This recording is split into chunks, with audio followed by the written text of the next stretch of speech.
The wind bit through Cole's canvas coat as he pushed open the heavy, splintered door of the abandoned canyon cabin. He had spent his last pocket of silver on this forgotten place at the edge of the world, hoping to outrun a past that refused to stay buried. He expected the quiet hollow of isolation. He expected the dry scent of dust and rotting pine. Instead, he heard it. A ragged, trembling breath coming from the deep shadows of the back room. Cole stopped. The dust motes danced in the fading, cold sunlight that bled through the cracked window. His weathered hand dropped instinctively to the heavy iron on his belt. His thumb rested on the hammer, his pale blue eyes narrowing as they adjusted to the gloom. He moved softly across the rotting floorboards, his boots making no sound, fully prepared for a wounded coyote or a desperate outlaw waiting to put a bullet in his chest. But what he found in the freezing dark stopped the breath in his throat. Huddled in the corner, pressed desperately against the cold timber wall, were 3 Apache women. They were starving. Their lips were cracked and bleeding from the winter frost, their clothes reduced to little more than frozen rags. As Cole's broad shadow fell over them, the oldest of the 3 immediately threw herself in front of the other 2 girls. She moved with a heavy, protective grace, and that was when Cole saw it. Beneath the oversized, filthy men's coat she had wrapped around herself, her belly was swollen. She was heavily pregnant. Her hands went up in a defensive shield, hovering over her unborn child. Her deep, dark eyes burned with absolute terror. Yet beneath that terror was a fierce, unbreakable defiance. She did not whimper. She did not beg. She simply braced her fragile body, waiting for the blow she was certain would come. Down in the valley, the local town had driven them out with stones, whips, and curses. They had been treated as less than human, hunted like property that had lost its value and left to freeze in the harsh canyon winds. Out here in the brutal frontier, an Apache woman carrying a child was nothing more than a target. Any other man riding the trail would have dragged them back to the town square for a cheap bounty. Any other man would have pulled the trigger just to spare himself the trouble. Cole stared at the pregnant woman. He saw the way she clutched a small, carved leather necklace against her chest, her knuckles white from the strain. He saw the violent shivering of the 2 younger girls behind her. He felt the familiar, bitter weight of the silver coin in his own pocket, a reminder of a family he had failed to protect long ago. Slowly, deliberately, Cole moved his hand away from his weapon. He didn't shout. He didn't offer empty words of comfort that a woman in her position would never believe. Instead, he unslung the leather satchel from his shoulder. He reached inside, pulled out his only rations, a hard loaf of bread, a strip of dried venison, and a full canteen of water, and gently pushed them across the floorboards toward her feet.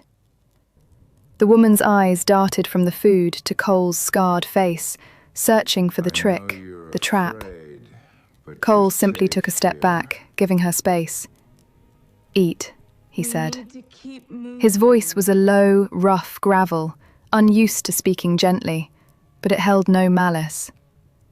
The younger girls sobbed quietly, their eyes locked on the bread, but they did not move until the pregnant woman gave a tight, microscopic nod. Only then did they reach for the food, tearing into it with the desperate hunger of the dying. The pregnant woman did not eat right away. She opened the canteen and drank, the water spilling down her chin, all while keeping her hyper-vigilant gaze fixed firmly on the towering drifter.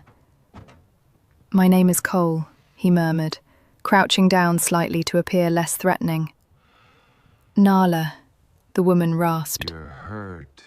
Her voice was cracked, dry as the desert earth. She pulled the oversized coat tighter around her belly. "You bought this place. We did not know.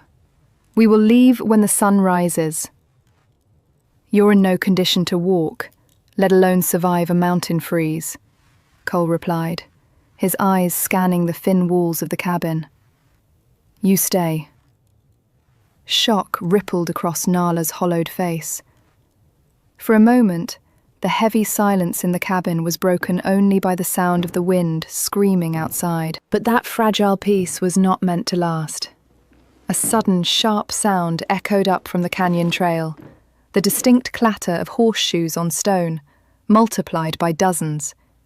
Cole stood up immediately, moving to the broken window. This single act of mercy in a brutal world was about to ignite a war. Down in the valley, someone had seen the faint smoke from the cabin's chimney earlier in the day. Through the gathering dusk, a mob of 20 men on horseback was winding its way up the narrow mountain pass. They were armed with lever-action rifles and carried blazing torches that painted the snow blood red. Leading them was Silas Vance, a man who believed everything in the territory belonged to him, including the lives of the women hiding inside. Nala struggled to her feet, her hand resting protectively on her stomach. The sheer panic in her eyes returned, darker this time. They found us, she whispered, her voice breaking. They came to finish it. The mob expected a lonely, cowardly drifter to step aside. They expected him to surrender the women without a fight. Cole turned away from the window. He checked the cylinder of his revolver, the metallic click sounding impossibly loud in the small room. He looked at Nala, seeing the ghost of the family he had lost in her desperate eyes. Get behind the fireplace and keep your heads down, Cole commanded, his voice cold, calm, and terrifyingly steady. No one is taking you tonight. The heavy thud of horseshoes against the frozen earth vibrated through the floorboards of the cabin. Outside, the night had turned into a chaotic canvas of shifting shadows and violent orange light. The wind whipped the flames of the torches, sending showers of sparks scattering across the snow. Through the gaps in the timber, Nala watched the approaching nightmare, her breath catching in her throat. She pressed herself tighter into the corner behind the stone hearth, curling her body into a protective shell over her unborn child. She expected the drifter to panic. She expected him to drag them out by their hair and throw them to the mob to save his own skin. It was the law of the frontier. The strong devoured the weak, and a man alone did not risk his neck for 3 hunted Apache women. But Cole did not look back at them. He did not ask for gratitude, nor did he offer false reassurance, answers. He simply pulled his canvas duster tight, adjusted the brim of his hat against the wind, and stepped out onto the porch, pulling the heavy door shut behind him with a firm, solid thud. The lock clicked into place. He had deliberately trapped himself outside with the mob, leaving the women secured inside. Nala crept toward the front wall, her knees trembling from exhaustion and cold.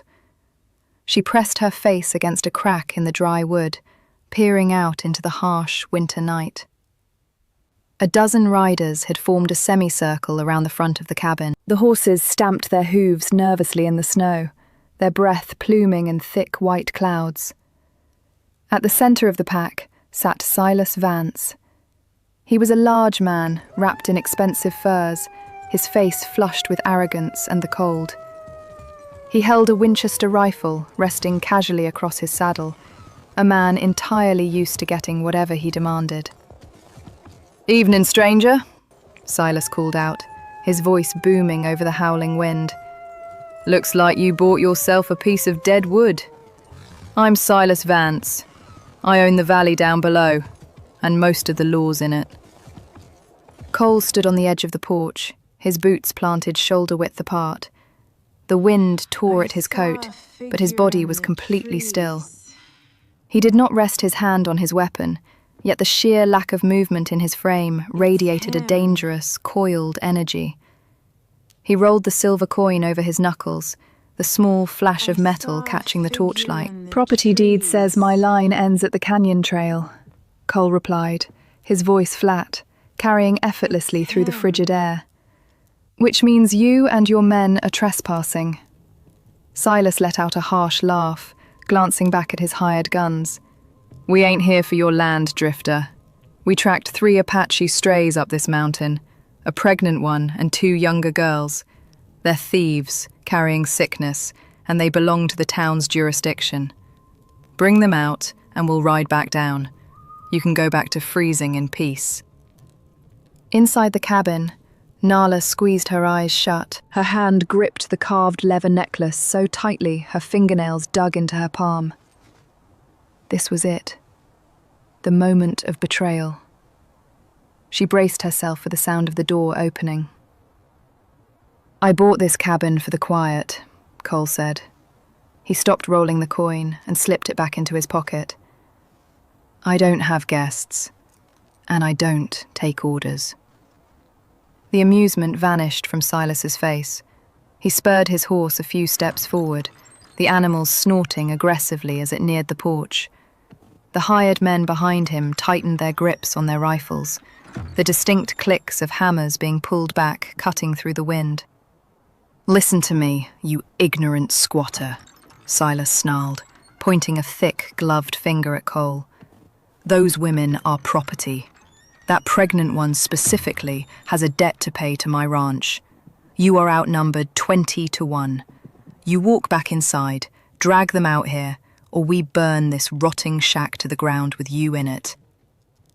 Nala's heart hammered against her ribs. She looked at the broad silhouette of Cole's back through the cracked wood. He was a lone man against an army. Cole tilted his head slightly, the shadow of his hat concealing his eyes. Slowly, with terrifying precision, his right hand moved to hover just above the worn leather holster strapped to his thigh. 20 men, Cole murmured, the gravel in his voice deepening. That's a fair amount of blood to spill over a patch of snow. But let me explain how this is going to work, Vance. Cole took one deliberate step forward, down off the porch, placing himself directly in the snow between the cabin and the horses. "The first man who raises his barrel at my door dies," Cole stated, his tone devoid of anger, which only made it sound more deadly. "The second man dies before the first one hits the dirt. I might take a bullet from the third or fourth, but I guarantee you, Vance, you'll be the very first one I put in the ground. Now, ask yourselves, how much is he paying you boys to die on a frozen mountain tonight?" A heavy, suffocating silence fell over the yard. The hired guns looked at each other, shifting uneasily in their saddles. They were bullies, paid to intimidate defenseless targets, not to trade lead with a man who looked death in the eye and didn't blink. Cole's stance, the scarred weariness of his face, the absolute certainty in his voice. It wasn't a bluff. It was a promise. Silas sensed the hesitation in his men. His face twisted in fury, but he was not a fool. He knew the look of a man who had nothing left to lose. A sharp gust of wind blasted through the canyon, carrying a heavy swirl of thick, blinding snowflakes.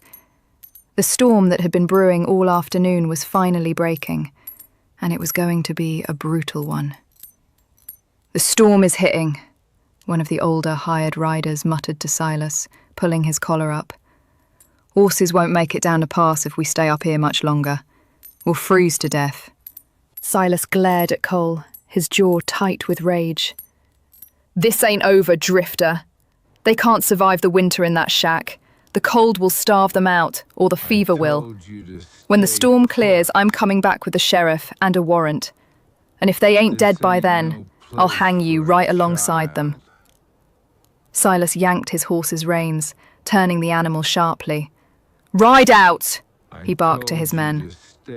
Slowly the mob retreated, their torches fading into the thick, swirling curtain of falling snow, until they were nothing more than dim, orange ghosts in the dark. Cole did not move until the last sound of hoofbeats was swallowed by the screaming wind. Only then did he turn, walk back up the wooden steps, and push the cabin door open. A blast of freezing air followed him inside, before he shoved the door shut and threw the heavy iron bolt into place. He stood in the entryway, brushing the snow from his shoulders. Nala remained frozen behind the hearth, her dark eyes wide as she stared at him. For her entire life, every white man she had ever encountered had viewed her as an obstacle, a threat, or property. Yet this nameless drifter had just stood between her and a firing squad, risking his own life without asking for a single thing in return. Cole looked across the dark room, his eyes finding hers in the gloom. The immediate threat was gone, but the temperature inside the cabin was dropping rapidly. "The storm is going to trap us here for days," Cole said quietly, his gaze dropping to her shivering shoulders. "If I don't get a fire started right now, none of us are going to wake up tomorrow." The blizzard swallowed the mountain whole.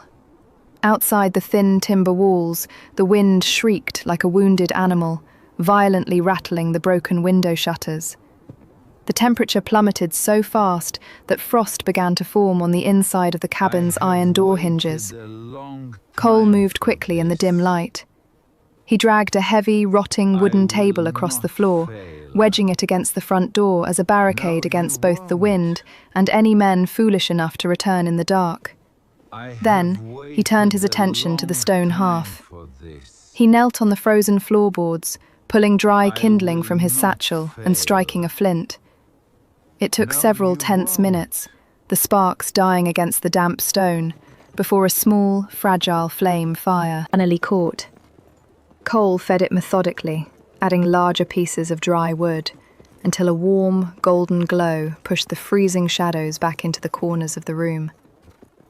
Nala and the two younger girls had not moved from their huddled position. They were shaking violently, their lips tinted a dangerous shade of blue.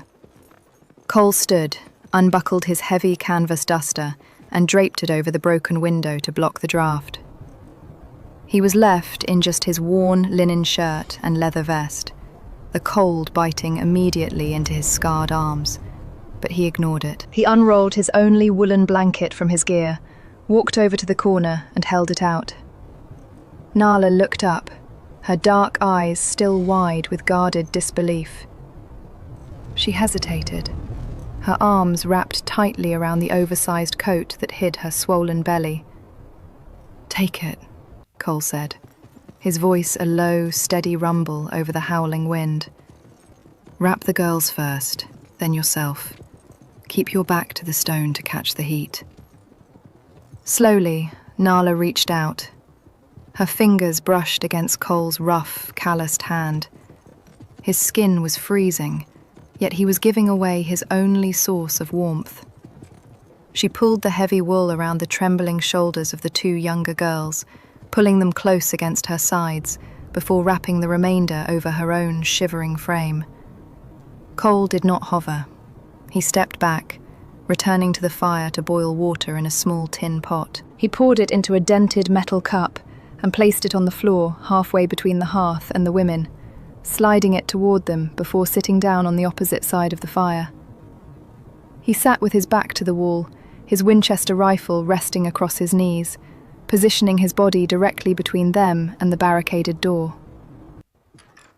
For a long time, the only sounds were the crackling of the pine wood and the furious roar of the storm outside. The agonizing shivering of the women began to slow as the fire's heat worked its way into their frozen bones. Nala drank the warm water, passing the cup to the girls. Her gaze never left Cole. She watched the way the firelight caught the deep scars along his jawline, the way his pale blue eyes remained fixed on the door, constantly scanning, constantly listening. He had not asked her name again. He had not asked for an explanation. He had simply built a wall of fire and iron between her and the world that wanted her dead. She lowered her hand from her belly, reaching up to touch the collar of her shirt. Her fingers found the object she had been clutching earlier, a thick leather necklace strung with a heavy, tarnished silver medallion. "They did not come just because we are Apache," Nala said. Her voice was barely above a whisper, dry and brittle, but in the quiet of the cabin, it cut through the air. Cole shifted his gaze from the door to her face.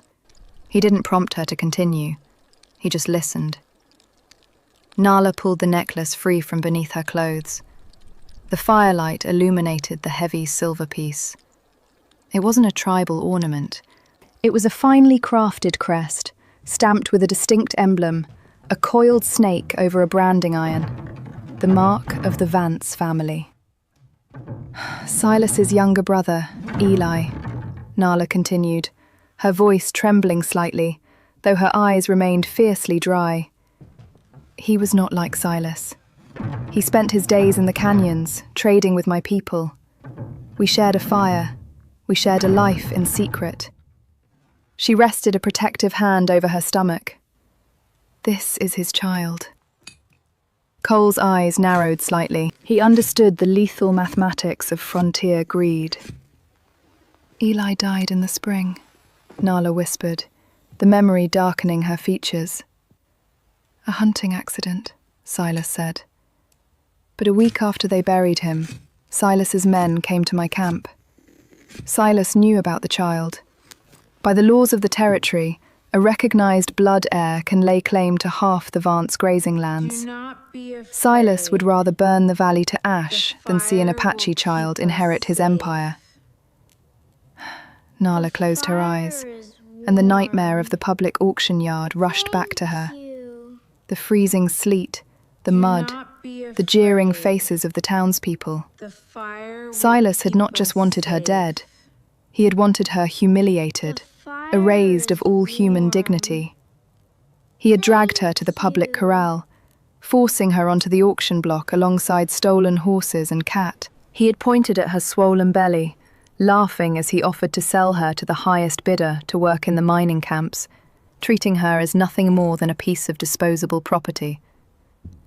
She had managed to escape in the chaos of a frightened horse breaking its tether, fleeing into the freezing mountains with the two younger girls who had helped her.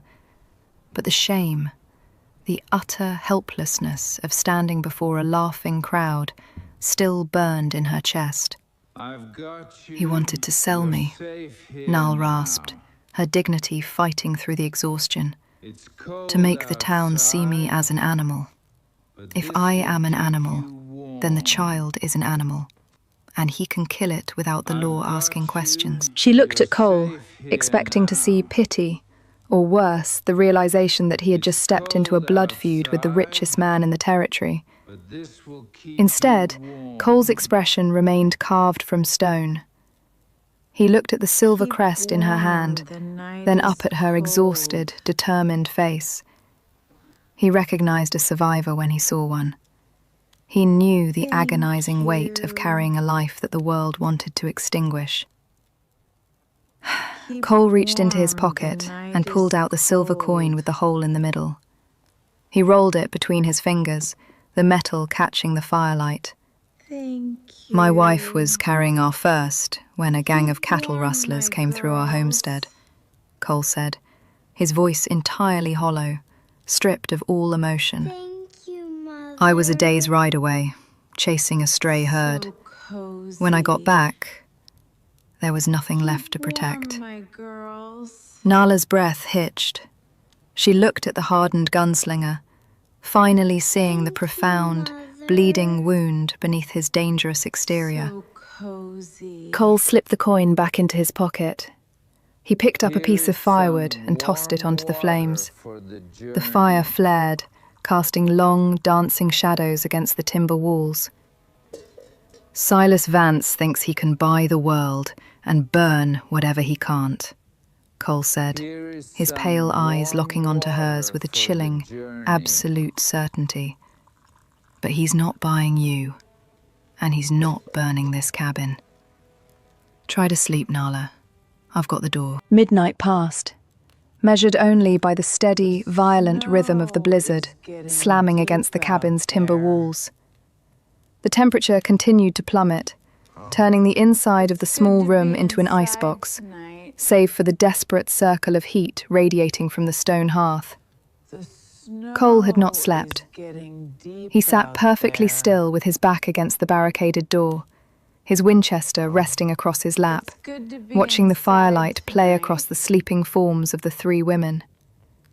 The two younger girls had finally succumbed to exhaustion, curled tightly against each other beneath Cole's heavy woolen blanket. But Nala was not resting. At first, it was just a faint tremor.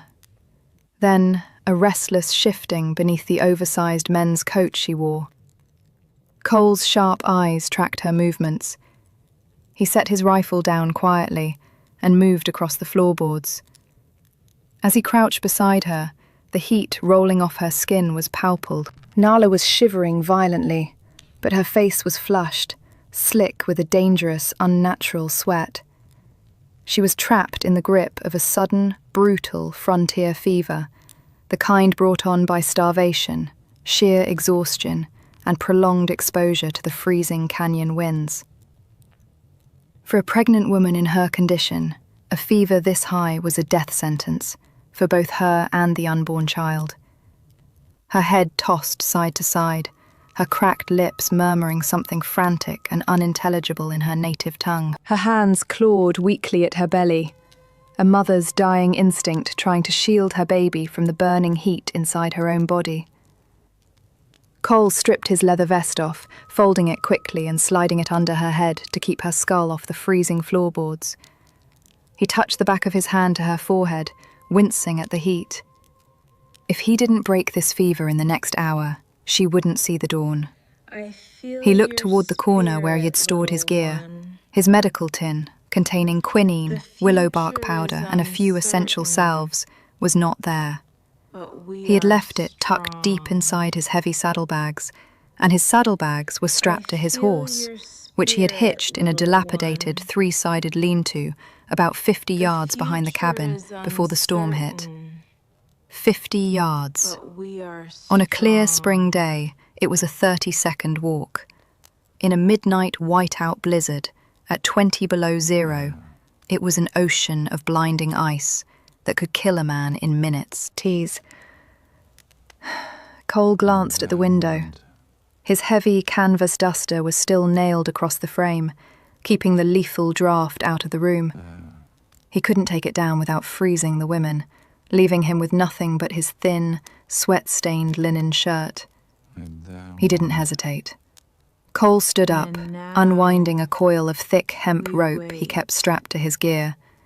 He tied one end securely around the heavy iron bracket of the front door. He tied the other end around his waist, pulling the knot tight. Nala's dark eyes fluttered open, glassy and unfocused from the delirium. She saw him standing by the door, in just his thin shirt, holding the rope. Her mind struggled to grasp the reality of the image. "Don't," she rasped, her voice barely a breath. "You will freeze." Cole looked back at her.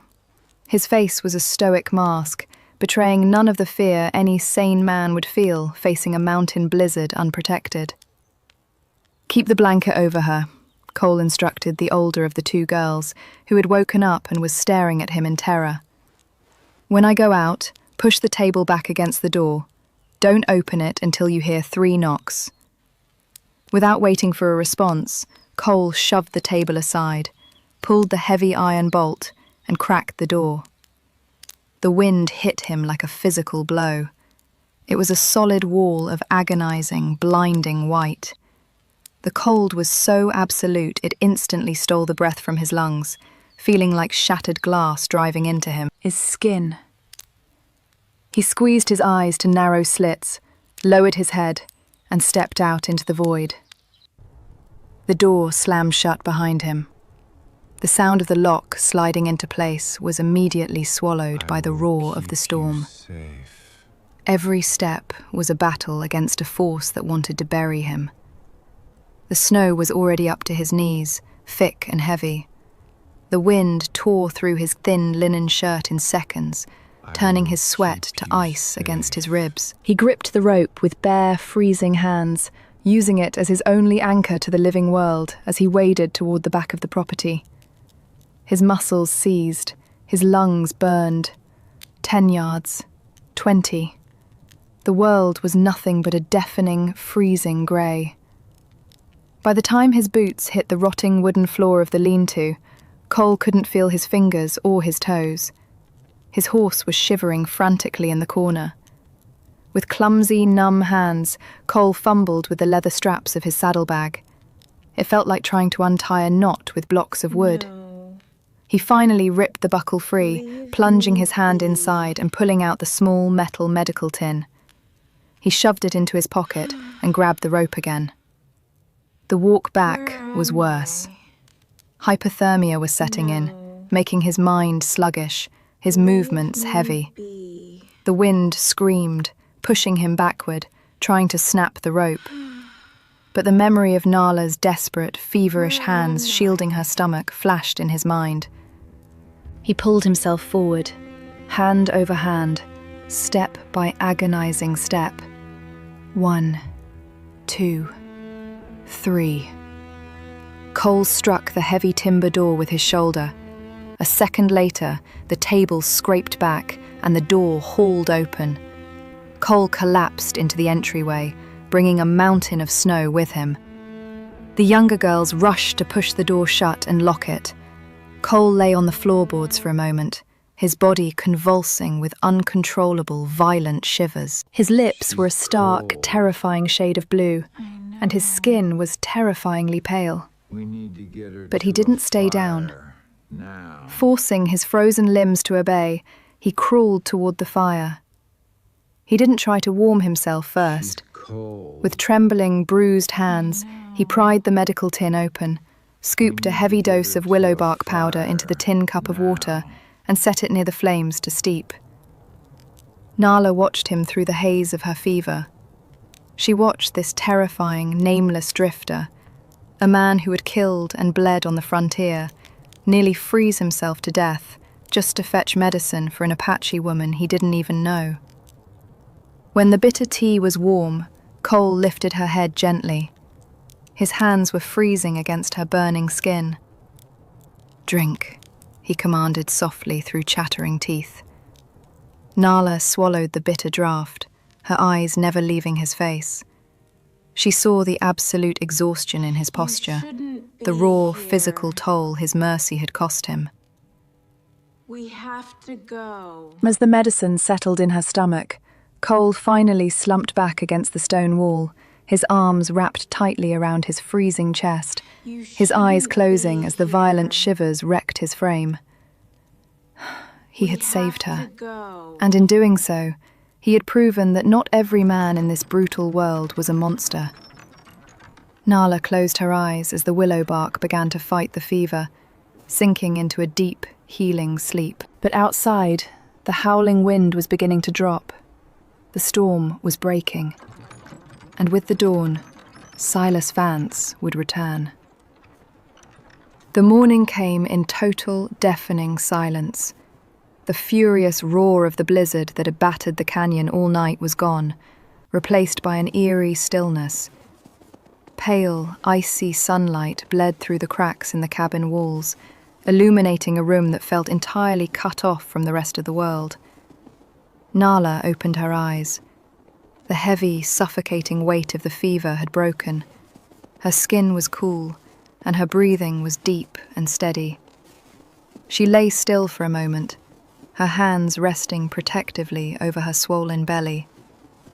The child was moving, small but strong kicks that brought a sudden, fierce rush of relief to her chest. They were alive. She pushed herself up slowly, the heavy woolen blanket falling from her shoulders. The fire in the stone hearth had burned down to a mound of glowing red embers, but the cabin retained enough heat to keep the deadly frost at bay. The two younger girls were already awake, sitting quietly near the hearth, watching the other side of the room with wide, anxious eyes. Nala followed their gaze. Cole was slumped against the far wall, sitting on the bare floorboards with his legs stretched out. His chin rested on his chest, and his breathing was shallow, uneven. The terrifying drifter, who had stared down a mob of 20 armed men without blinking, was now a picture of absolute, vulnerable exhaustion. Nala stood up, pulling the oversized men's coat tightly around her frame. She walked softly across the creaking floorboards and knelt beside him. He was still in his thin linen shirt, the fabric damp and stained from the melted snow. His face was pale, his lips cracked, but it was his hands that made Nala's breath catch. His knuckles were raw and split, the skin bruised a dark, ugly purple from frostbite and the sheer physical trauma of hauling himself through the ice to reach the medicine. His fingers were completely stiff, curled inward like frozen claws. Nala reached into the deep pocket of her dress and pulled out her only remaining possession of value, a small, worn leather pouch. Inside were dried roots, crushed leaves, and a precious lump of bear fat she had managed to save before being dragged to the auction yard. She poured a small amount of warm water from the tin pot into the cup, adding a pinch of dried yarrow and chamomile, mixing it with the fat to create a thick, pungent salve. Drink this. "Hold his arm," Nala whispered to the older girl, who had crept up behind her. As Nala gently took Cole's frozen, damaged hand into hers, his eyes snapped open. The reaction was instantaneous and violent. The survival instincts of a man who had lived his life on the edge of a blade flared to life. Cole's muscles coiled, his other hand shooting out to grab Nala's wrist with a grip like iron. His pale blue eyes were wild, unseeing for a fraction of a second, registering only a sudden touch as a lethal threat. Thank you. Nala did not flinch. She did not pull away. She stayed perfectly still, holding his gaze with her dark, calm eyes, refusing to show fear. "It is me," Nala said softly, her voice steady. Thank you. "The fever is gone. Let me help you." Cole blinked. The wildness in his eyes Thank slowly you. receded, replaced by the heavy, crushing weight of reality. He looked at her face, More seeing the than I clarity can in her eyes say. that had been missing the night before. Then, he looked down at his hand gripping her wrist. Slowly, Thank you. deliberately, his fingers uncurled. He released her wrist, letting his arm Means drop back more against his than I knee. can say. It was a massive, silent surrender. A man who slept with his back to the door and kept one hand on his iron had just allowed his guard to fall completely. Nala dipped her fingers into the warm salve. With infinite care, she began to massage the mixture into the cracked, frozen skin of his hands. The herbs smelled strong, earthy and sharp, filling the small cabin with the scent of the deep forest. Cole winced slightly as the warmth began to force the blood back into his deadened nerves, sending 1,000 agonizing needles through his fingers. But he did not pull away. He sat in silence, watching the pregnant Apache woman tend to his wounds. He watched the gentle, practiced movements of her hands. He saw the quiet dignity in her posture. The town had looked at her and seen an animal, a piece of property to be traded in the mud. Silas Vance had looked at her and seen a threat to his empire. But Cole looked at her and saw the strongest human being he had ever met. She had survived the auction block. She had survived the mountain freeze. She had survived the fever. She was carrying a child through a world that wanted to crush them both, and yet her hands were steady. "You should not have gone out there," Nala murmured, keeping her eyes focused on her work as she wrapped a strip of clean cloth around his worst knuckles. No man risks freezing to death for strangers. "You weren't going to make it until morning," Cole replied, his voice a rough rasp. "And if you had died in the snow?" Nala challenged gently, tying off the bandage. "Who would have stood at the door when Vance returns?" Cole looked down at his bandaged hands, then reached into his pocket. He pulled out the silver coin with the hole in the middle. He didn't roll it over his knuckles this time. He just held it in his palm, letting Nala see it. "I told you I wasn't there when the rustlers came for my wife," Cole said, the silence of the cabin amplifying every word. I made a vow on her grave that I would never again be the man who wasn't there. I wasn't going to let this cabin become a tomb, not for you, not for the child. Nala looked at the coin, then up into Cole's eyes. The invisible wall between them, built by race, by history, Hold on, brother. by a brutal frontier that taught them These both to trust herbs no will one, help. shattered completely. Just a little longer. Thank you, Cole, Nala whispered. Sister. It was the first time she had used his name. Cole gave a Hold single, on, slow brother. nod.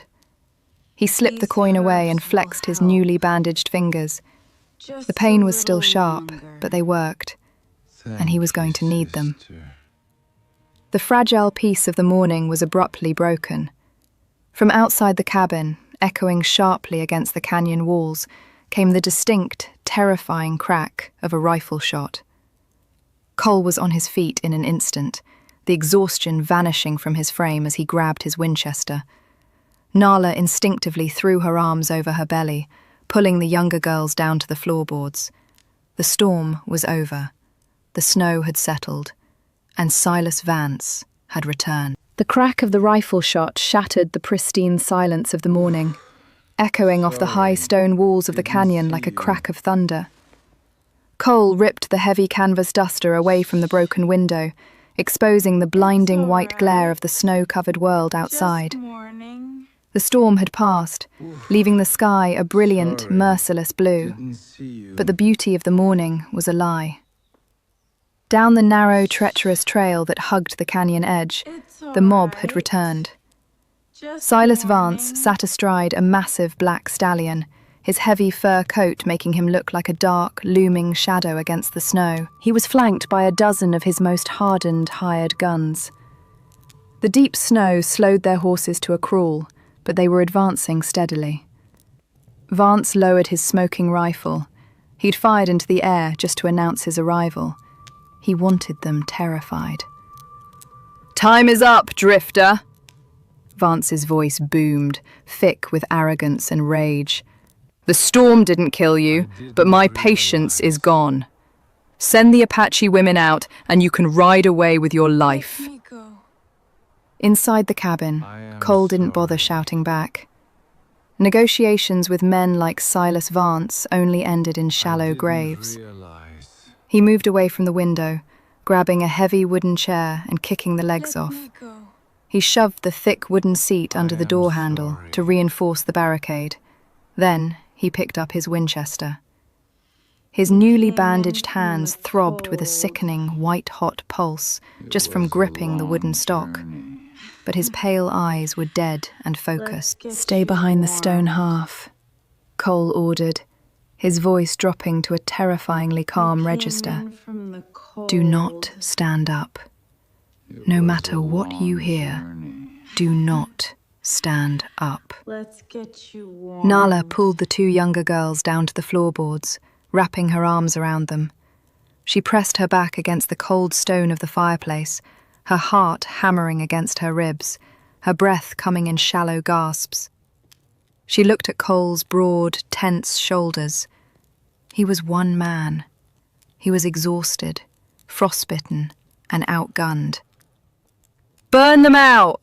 Vance roared from the yard. "Light the pitch!" Even in the daylight, the hired men struck matches, lighting torches wrapped in pitch-soaked rags. They intended to smoke the cabin out, to burn the timber down over their heads and shoot them as they fled the flames. Remember where I came Cole stepped back to the from. window, resting the barrel of his Winchester on the wooden sill. He took a breath, exhaled slowly, and squeezed the trigger. I kept this. The rifle roared, filling the small cabin with the remember acrid stench where of I sulphur came and gun from. smoke. The lead rider in the yard jerked backward in his saddle, his torch tumbling from his grip and fizzling out in the deep snow. The mob erupted into chaos. Always. Men shouted, horses whinnied in panic, and a hailstorm of return fire immediately ripped into the cabin. Bullets punched through the thin timber walls with terrifying, splintering cracks. Shards of wood flew through the air like shrapnel. Nala covered her head, shielding her belly as dust and debris rained down on them. Cole worked the lever action of his rifle. Every time he racked a new shell into the chamber, the raw, frostbitten skin on his knuckles screamed in agony, bleeding through Nala's herbal bandages. He ignored the pain. He fired again. Another rider dropped, then another. Cole was a ghost of the frontier, a man who had survived 100 gunfights, and in the narrow confines of the canyon edge, his accuracy was devastating. He pinned the mob down behind the tree line, not letting a single man cross the open snow toward the porch. But Silas Vance was not a coward. He was a tyrant who refused to be humiliated. "Flank him!" Vance screamed, pointing his revolver. "Get to the side wall!" 2 men dismounted, using their horses as cover as they slogged through the deep snow, circling toward the blind spot of the cabin, where there were no windows. One of them carried a blazing torch. Cole fired, but the angle was impossible. A second later, a heavy thump echoed from the side of the cabin. Smoke began to curl through the cracks in the floorboards. The dry, rotting wood of the cabin's outer wall had caught fire. The flames licked upward rapidly, the heat immediately pressing into the freezing room. "Fire!" one of the younger girls screamed, pointing at the wall where orange light was beginning to bleed through the timber. Cole was pinned down by a furious volley of suppressive fire from Vance and his remaining men. If he moved from the window to put out the flames, the mob would rush the front door. If he stayed at the window, the cabin would burn to the ground in minutes. Nala saw the impossible choice in Cole's eyes. She looked at the creeping flames, then at her swollen belly. She refused to die like this. She refused to let this man die for her while she cowered in the corner. "Stay here," Nala commanded the girls.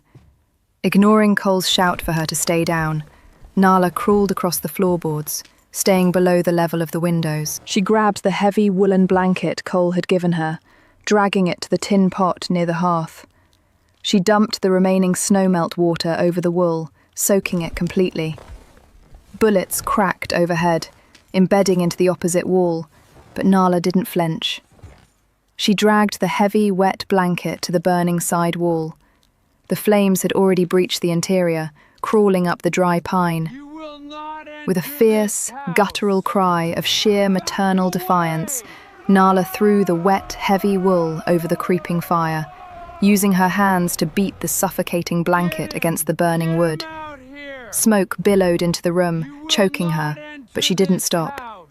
She beat the flames until her palms were blistered, until the fire hissed, sputtered, and finally died under the wet wool. Cole saw her, his heart surging. She had just saved their lives. A cold, absolute fury took over him. He was done defending. Cole kicked the barricade away from the door. He ripped the iron bolt back and kicked the door wide open. The gunfire from the yard faltered in sheer shock. No one expected a man to willingly step out of cover into a firing squad. But Cole didn't just step out. He marched onto the snow-covered porch, exposing himself entirely, his Winchester raised to his shoulder. He didn't look at the hired men. His pale blue eyes were locked entirely on Silas Vance. Vance raised his revolver, his face twisting in panic at the sight of the relentless, blood-stained drifter walking through the smoke like a demon of vengeance. Vance fired. The bullet grazed Cole's shoulder, tearing through his linen shirt, drawing a bright line of blood. Cole didn't even break his stride. He aimed. Crack. Silas Vance screamed as the Winchester bullet shattered his right collarbone. The force of the impact threw the heavy tyrant backward out of his saddle. His massive black stallion reared up in panic, its hooves slipping dangerously near the icy precipice of the canyon edge. Vance hit the snow hard, his weapon flying from his hand, his fur coat instantly stained red. He writhed in the frozen dirt, groaning in agony, completely helpless. The remaining hired guns froze. They looked at their bleeding boss, then looked at the terrifying gunslinger standing on the porch, his rifle still She's smoking, all right. his eyes promising death to the next man who twitched. I They were saw paid her. handsomely to bully women and burn empty shacks, but no amount of I money was know. worth dying for on this mountain. One by one, the men lowered their weapons. She's Slowly, all they right. grabbed the reins of Vance's panicked horse, hauled their bleeding boss up from the snow, and threw him over a saddle. Without a single word, the mob turned and fled back down the canyon trail, leaving a trail of blood in the pristine snow. Cole stood on the porch for a long time, the Winchester heavy in his bleeding hands. He watched the trail until the last rider disappeared into the valley. Only then did he lower his weapon. Come in. He turned around and walked back into the smoke-filled cabin. Nala was sitting on the floor, her hands resting on her belly, her chest heaving as she breathed in the clear air rushing through the open door. Good morning. Cole looked at her. Nala looked back. air is The fire was out. The town was gone. They had won. The winter finally broke. The thick, suffocating sheets of canyon ice melted into a rushing silver river down in the valley, and the howling winds softened into a warm, gentle mountain breeze. 3 months had passed since the morning the snow ran red with Silas Vance's blood. Vance had survived the gunshot, but the bullet that shattered his collarbone had also shattered his empire. A tyrant ruled only as long as people feared, read him. When Vance's men dragged their bleeding, defeated boss back into town, the illusion of his invincibility was broken. The townspeople, who had once bowed to his every whim, saw that the cruel rancher could bleed just like anyone else. His hired guns, realizing their paychecks weren't worth facing the nameless drifter on the mountain, quietly packed their saddles and drifted away. Silas Vance never rode up the canyon trail again. Outside the cabin, the signs of the brutal winter siege were slowly disappearing. Cole had spent the early weeks of spring replacing the scorched timber on the side wall, his frostbitten hands slowly healing into calloused, scarred strength. The heavy iron door of the cabin stood wide open, inviting the golden morning sunlight to spill across the clean-swept floorboards. Nala sat in a wooden rocking chair Cole had built for her, positioned perfectly in the sunlit doorway. The oversized men's coat was gone, replaced by a clean, woven dress. She looked out over the sprawling green valley below, her dark eyes clear and entirely devoid of the hyper-vigilant terror that had haunted her all winter. Resting peacefully in her arms, wrapped in a soft woolen blanket, was a healthy, sleeping infant boy. He had been born 2 weeks after the first thaw, brought into the world in the quiet safety of the cabin, surrounded by the warmth of the hearth and the fierce protection of the people who loved him. Footsteps crunched lightly on the gravel path. Cole walked up from the lean-to, carrying a bundle of fresh firewood over his shoulder. The sleeves of his linen shirt were rolled up, exposing the faded scars on his forearms. I'm home. He stopped at the edge of the porch, dropping the wood into a neat pile. Before he stepped any Feeling closer, all right? he wiped the dust from his hands onto his trousers, a quiet habit he had developed out of reverence for the newborn. Nala looked up, a soft, genuine smile touching her lips, a rare and beautiful expression that made Cole's chest tighten in a way he hadn't felt in a decade. He has been sleeping since the sun rose, Nala whispered, looking down at the child's peaceful face. He doesn't know the sound of the wind, Cole. He only knows the quiet. Cole stepped onto the porch and knelt gently beside the rocking chair. He looked at the baby, his pale blue eyes softening completely. The man who had once been a walking ghost of violence, feared by every outlaw in the territory, was now tethered entirely to the fragile life breathing softly in Nala's arms. He reached into his pocket and pulled out the silver coin with the hole in the middle, the token of his grief, the reminder of the family he had failed to save. Slowly, Cole reached out with his large, scarred hand. He didn't close his fingers around the coin. Instead, he took the thick leather string that Nala had woven for it and slipped it gently over the corner of the baby's woolen blanket, leaving the silver coin to rest safely near the child. Nala watched his hand.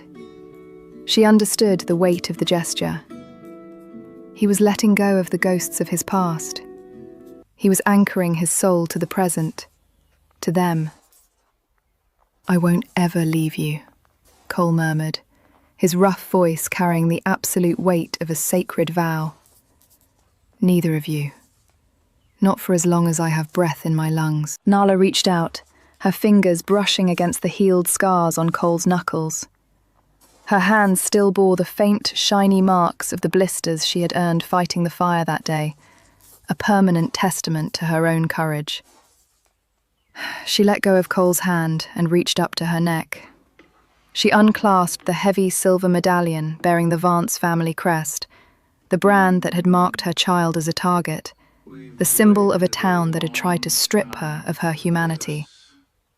She held the heavy silver crest in her palm for a moment, feeling its cold, dead weight. Then, with a fluid, decisive motion, Nala tossed the medallion off the edge of the porch. It tumbled through the air, flashing briefly in the sunlight, before disappearing forever into the deep, rushing waters of the canyon river far below. She didn't need the crest to protect her son's future. She didn't need the town's permission, or Silas Vance's name. "He is not a Vance," Nala said, her voice steady and full of quiet pride. She looked into Cole's eyes, her hand resting gently over his on the armrest of the chair. "He is ours." Cole looked at the woman who had fought a fever, a fire, and a frozen mountain to keep her child alive. He looked at the two younger girls playing safely in the meadow behind the cabin. He looked at the open door, a door he no longer needed to barricade. The brutal world of the frontier still existed out there, vast and unforgiving. But here, on the edge of the canyon, they had carved out a sanctuary. A man who had lost everything had become a shield. A woman who had been treated as property had become the heart of a home. Against all odds, the drifter and the survivor had built a family. And for the first time in his life, Cole knew exactly where he belonged. If you loved this story of a brutal world turning into a safe haven, where a broken protector refuses to walk away and a mother's fierce love overcomes all odds, please leave a comment and let us know what you felt during their journey. Don't forget to subscribe to the channel for more historical frontier rescue romances, where true strength is shown, not in words, but in the courage to stay.